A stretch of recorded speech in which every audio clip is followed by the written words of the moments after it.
Hello students.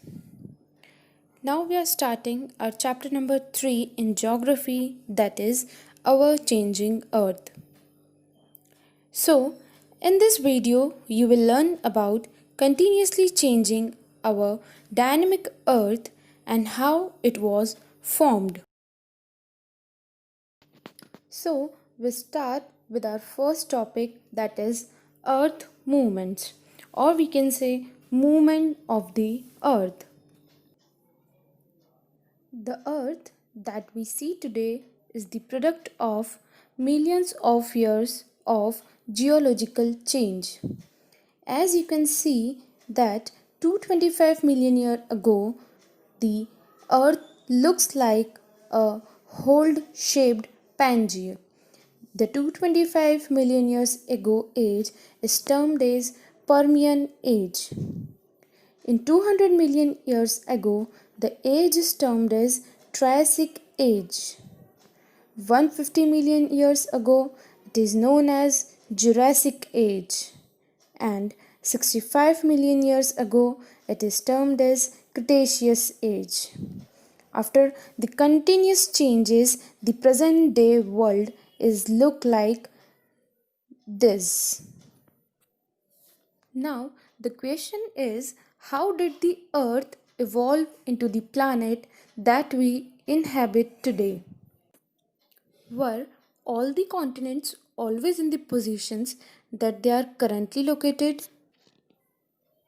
Scientists have been working for the decades to find answer to these questions. The most popular accepted theory on this came in 1912 from Alfred Wegener, a German meteorologist. He proved that millions of years ago all the continents had joined in a supercontinent, which he called Pangaea. Pangaea is a Greek word that means all land. So, what happened to Pangaea?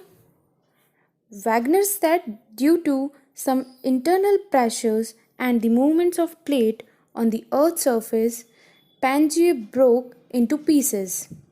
Those pieces of land started drifting away from each other and the big land masses become continents. Water collected between these land masses to form the oceans as we know them today. Here is an interesting fact that substantiates the story. If you examine the shapes of continents closely, you will notice that age of west coast of Africa complements the shape of the east coast of South America. Just like these were the two pieces of huge jigsaw puzzle. The theory of splitting the big land masses into 7 big continents is known as the theory of continental drift. But what caused the continental drift? In other words, why did the continents break up and drift away from each other? Another theory, the theory of plate tectonics. Let's look at the basis of this theory. The lithosphere consists of number of plates called lithospheric plates or the tectonic plates. The word tectonic comes from the Greek word to build. A plate in a geological terms is a large rigid slab of solid rock moving on molten magma on the earth's surface.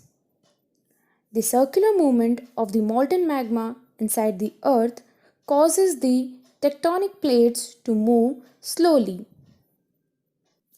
This movement can be as little as a few millimeters each year. However, slowly this movement causes changes on the earth.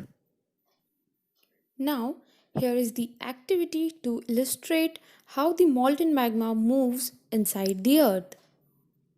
Fill half a beaker of water and put the beaker on a tripod burner. As the water starts boiling, put the crumbled paper in it. As you can see, for some time the paper flows upward along the warm layer of the water. However, after a while, the crumbled piece of paper starts sinking with the cooler part of the water. The movement of the mantle inside the Earth's surface follow the similar pattern. This leads to the movement of the tectonic plates and changes on the Earth's surface.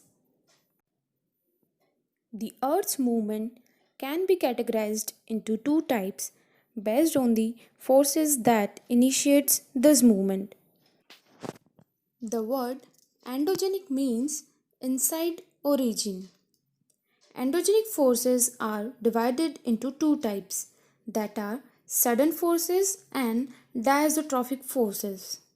Sudden forces that may result into the natural disasters such as earthquake and volcano, while the diazotrophic forces are act slowly over the period of time. Diazotrophic forces refer to forces generated by the movement of solid material of the earth crust. Diazotrophic forces result in the bending or breaking of rocks. The bending and breaking of rocks creates mountain system like the Himalaya and the Marine Trench. Endogenic movement can be vertical or horizontal. Vertical movement causes uplift or sinking of the earth crust. When the earth sinks, valleys are formed, and when the earth is lifted up, mountains are formed. A part of endogenic forces, there are exogenic forces that acts on the earth's surface. So, in this video, we had learned about the endogenic forces and the movements of the earth. Now, in our next video, part 2, we will learn in detail about the endogenic forces and after we learn about the exogenic forces. Meanwhile, let's quickly recap what we have covered in this video. Alfred Wegener's theory of continental drift proved that millions of years ago all the continents were joined in a supercontinent, which he called Pangaea. Due to the movements of the lithospheric plate, the supercontinents broke into large landmasses that drifted away. The big land masses became continents and water collected between the land masses to form oceans. The lithosphere consists of a number of plates called the lithospheric plates or the tectonic plates. The Earth's movement can be endogenic or exogenic. Endogenic forces can be sudden or diazotrophic, whereas exogenic forces includes weathering, erosion and deposition. So that's all for the part 1 video. We will meet in the next part 2 video of this chapter.